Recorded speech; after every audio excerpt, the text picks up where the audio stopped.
दोनों गाल पे थप्पड़। ये मुहावरा तो आपने जरूर सुना होगा कि अगर कोई एक गाल पर थप्पड़ मारे तो दूसरा भी आगे कर देना चाहिए। चलो मान लिया, अगर कोई इंसान गाल पर थप्पड़ मार ही दे तो एक बार के लिए उस दर्द को भुलाया जा सकता है। पर जब किस्मत ही दोनों गालों पर चटाचट थप्पड़े बरसाने लगे तो क्या किया जाए। यही कहानी है प्रीति की, जो बचपन से ही ऐसे स्ट्रिक्ट परिवार में पली बड़ी थी जहां उसे कभी अपने मन की करने का मौका ही नहीं मिला। सुबह सुबह नहाकर प्रीति बालकनी में बैठकर अपने गीले बालों में कंघी कर रही थी। तभी दूर से मुकेश मोहल्ले में आता दिखाई देता है। प्रीति बालकनी में बाल क्यों झाड़ रही है? ये मनोज का बेटा तब से यहीं खड़ा है। गुस्से में गरजता हुआ मुकेश प्रीति का नाम दोहराते हुए अपने घर के अंदर आता है। प्रीति, प्रीति! क्या हुआ जी? प्रीति तो अपने कमरे में है, किसी ने कुछ बोला क्या? बोलेगा क्या, तुम्हारी बेटी की करतूतें खुद अपनी आंखों से देख कर आ रहा हूं मैं। कहाँ है प्रीति? बुलाओ उसे। प्रीति! प्रीति ने ये क्या कर दिया? ऐसे संस्कार तो मैंने नहीं दिए थे उसे। भगवान! और बिना पूरी बात जाने ममता तो वहीं बैठकर रोने लगती है। नीचे फ्लोर से आ रही आवाजों को सुनकर भागती हुई प्रीति सीढ़ियों से नीचे आती है। क्या हुआ पापा? मम्मी तुम रो क्यों रही हो? भाभी ये सब क्या हो रहा है? मुझसे मत पूछिए दीदी, ना मुझे फर्क पड़ता है ना ही मुझे मतलब है। इस घर में सभी को तमाशा करने की आदत है, सो कर रहे। मैं जा रही हूँ नाश्ता बनाने। ये लो, इसे लेकर आई थी बहू बनाकर आप। मैंने तो देखते ही मना कर दिया था कि ये लड़की मेरे घर की बहू नहीं बननी चाहिए, पर उस वक्त आपको विश्वास था कि आपके शहर की लड़की है, रिश्तेदारी में भी आती है तो खराब नहीं निकल सकती। इसी की संगति में लगता है प्रीति का दिमाग भी सड़ रहा है। बालकनी में बैठकर क्या कर रही थी तुम? हाँ, पूरा घर कम पड़ जाता है क्या जो कंघी करने के लिए तुम्हें बालकनी में जाना पड़ा? पूरा मोहल्ला देख रहा था तुम्हें। समझाइए इसे ममता जी, ये 12-13 साल की नहीं है, 25 साल की हो गई है, और जैसे इसकी हरकत है ना, जल्द से जल्द पार लगाना होगा इसे। अरे फिर पापा की बात का उल्टा जवाब दे रही हो? पापा जो बोल रहे तुम्हारे भले के लिए बोल रहे हैं ना। ऊपर जाओ कमरे में, और यह गलती दोबारा ना हो। आपको लग रहा होगा कि प्रीति के मन में तो सैलाब उठ रहा होगा, मेरे पापा ने मुझे गलत क्यों समझा। पर नहीं, ऐसा बिल्कुल भी नहीं था। जरूरी नहीं कि अगर आपके साथ गलत हो रहा हो तो आप उसके खिलाफ खड़े हो जाओ। अक्सर कुछ लोग उस नेगेटिव एनवायरनमेंट में ऐसे फंस जाते हैं कि कैसे हालतों में भी खुद को ही दोष देने बैठ जाते हैं, और प्रीति भी कुछ ऐसा ही कर रही थी। कैसे इतनी बड़ी गलती मुझसे कैसे हो गई? ऐसे ही भाभी के कारण पापा का मूड डिस्टर्ब रहता है। एक मैं ही तो हूँ जिस पर उन्हें गुमान है, और आज मैंने ही उनका दिल दुखा दिया। बहुत बड़ी गलती कर दी प्रीति तूने। प्रीति खुद से बातें कर रही थी कि ममता उसके कमरे में आती है। गलती तो तुझसे हुई है बेटा, पर कोई बात नहीं, मैंने बात की है तेरे पापा से, अब वो शांत है।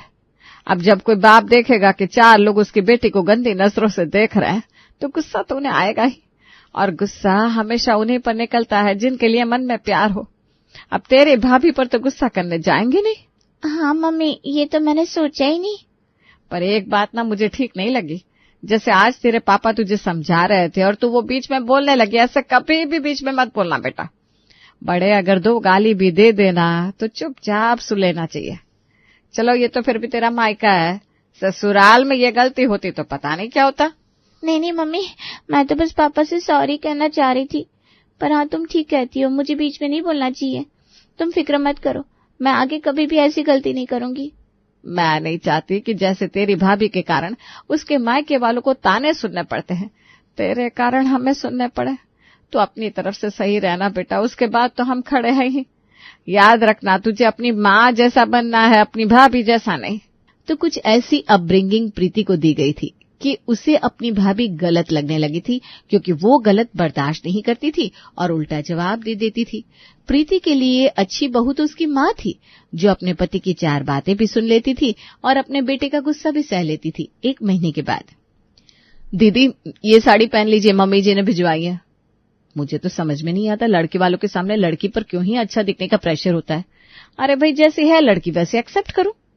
ऐसे नहीं होता भाभी, मम्मी कुछ कह रही है तो मेरा अच्छा सोच कर ही कह रही होगी। आजकल की लड़कियां लव मैरिज कर लेती है, क्या गारंटी होती है लव मैरिज की? अरेंज मैरिज अच्छा है कि कहीं कोई प्रॉब्लम हो तो पूरा परिवार साथ खड़ा रहता है। हर इंसान जब पैदा होता है ना तो अकेला ही होता है, तो उसके लिए कोई क्या ही खड़ा होगा।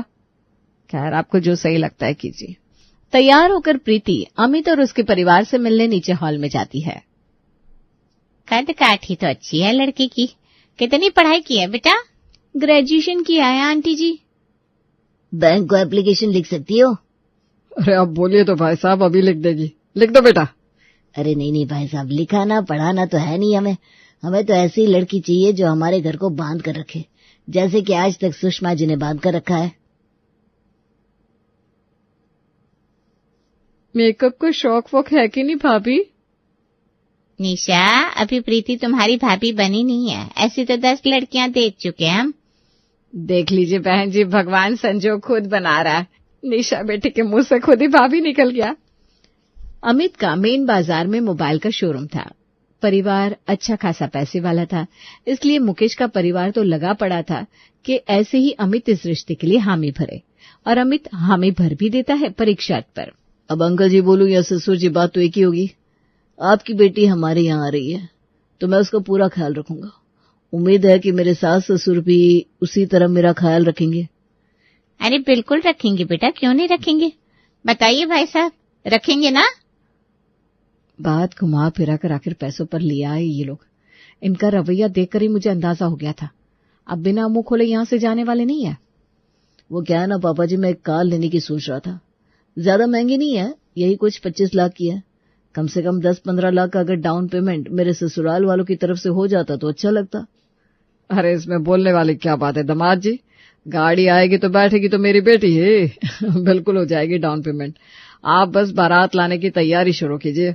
घोड़ी चढ़कर अमित प्रीति को लेने अपने ससुराल आता है, पर जिस लड़के ने अपनी होने वाली अर्धांगिनी के ऊपर पैसों को चुना हो, उसे कहाँ उसकी फिक्र होती। वरमाला की रस्म के लिए स्टेज पर खड़ा हुआ अमित चिढ़ने लगता है और रस्म वहीं रोक देता है। ये इतने सस्ते फूलों की वरमाला बनाई है आपने मम्मी जी, ये खातिर हो रही है यहाँ मेरी?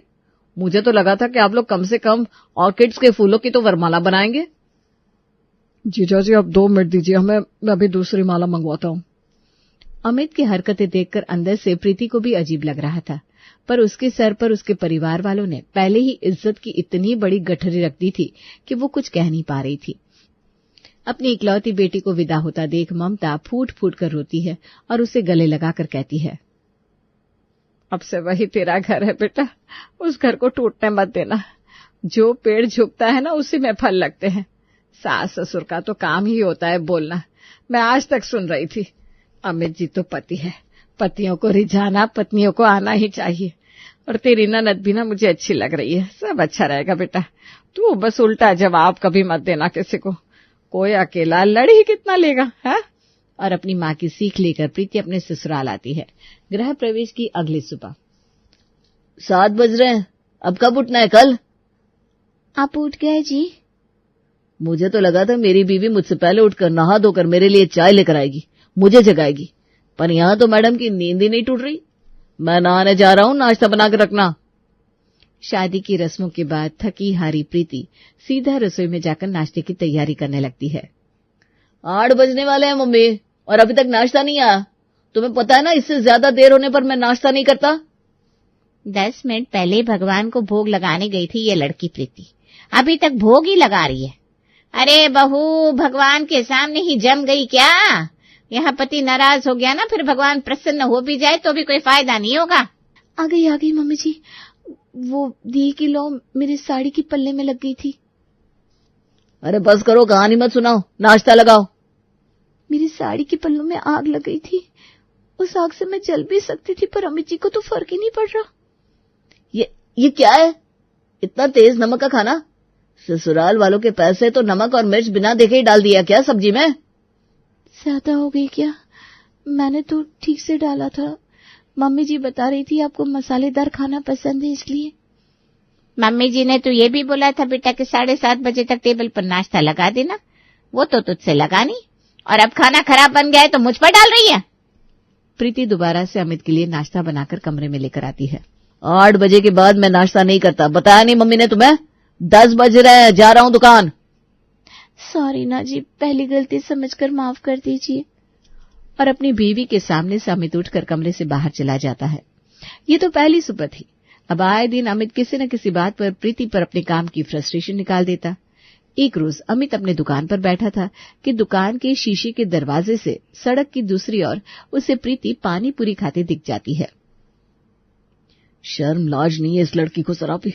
शादी को 4 महीने हुए नहीं और सूट पहनकर मेन बाजार में पानी पूरी खा रही है। आज इसकी खैर नहीं।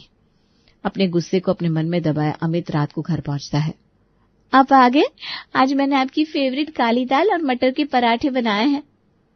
दोपहर में आप कहाँ थी मम्मी?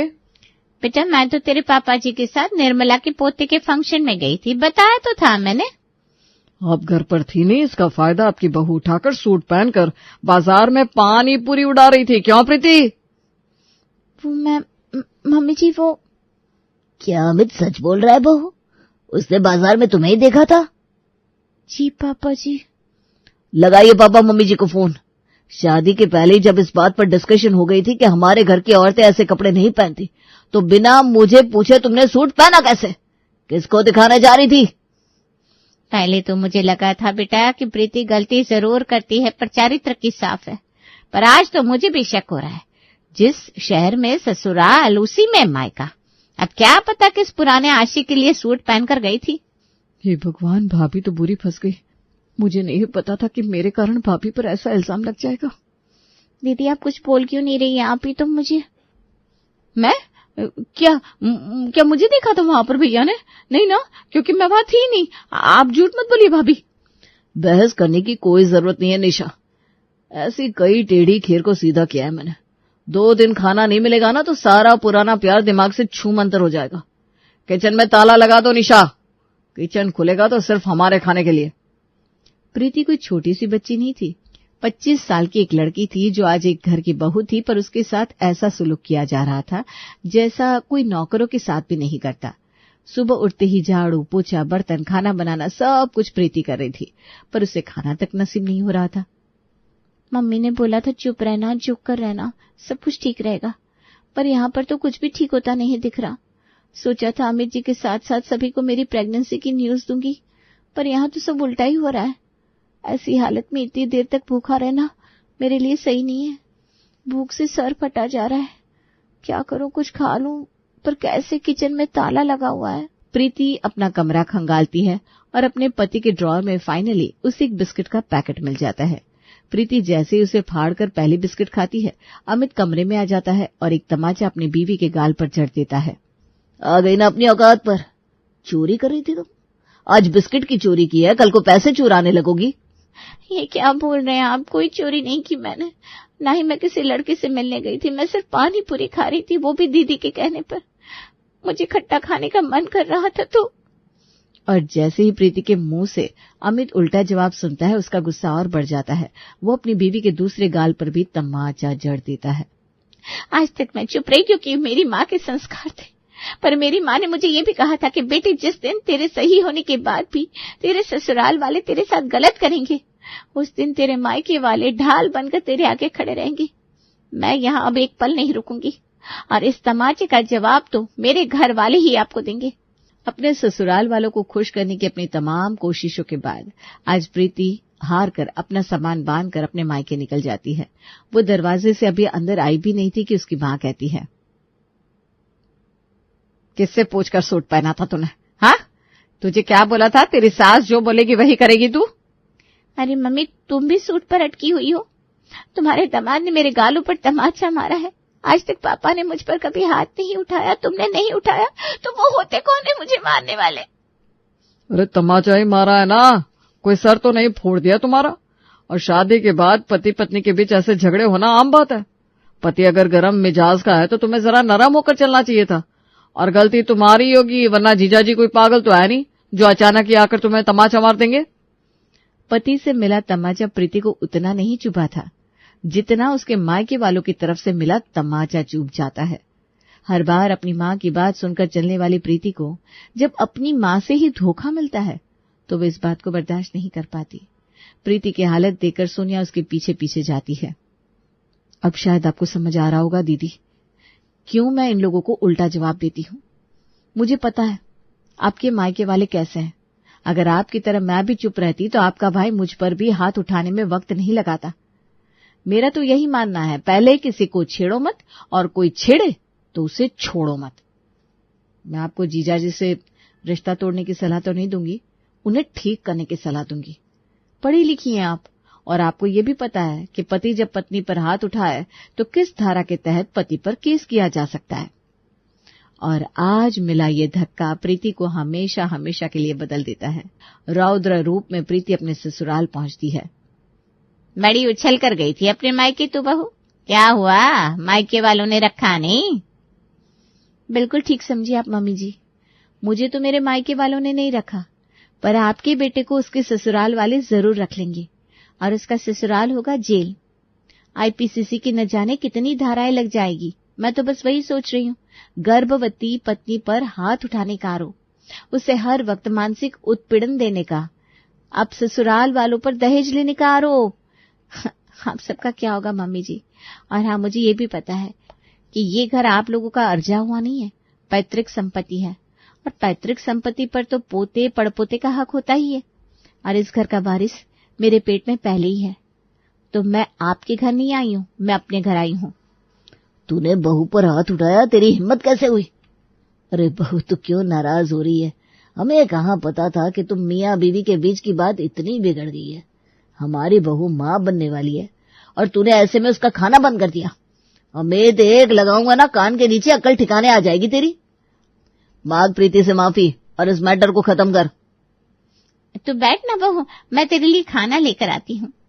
और सोनिया का छोड़ा हुआ दिल बिल्कुल सटीक बैठता है।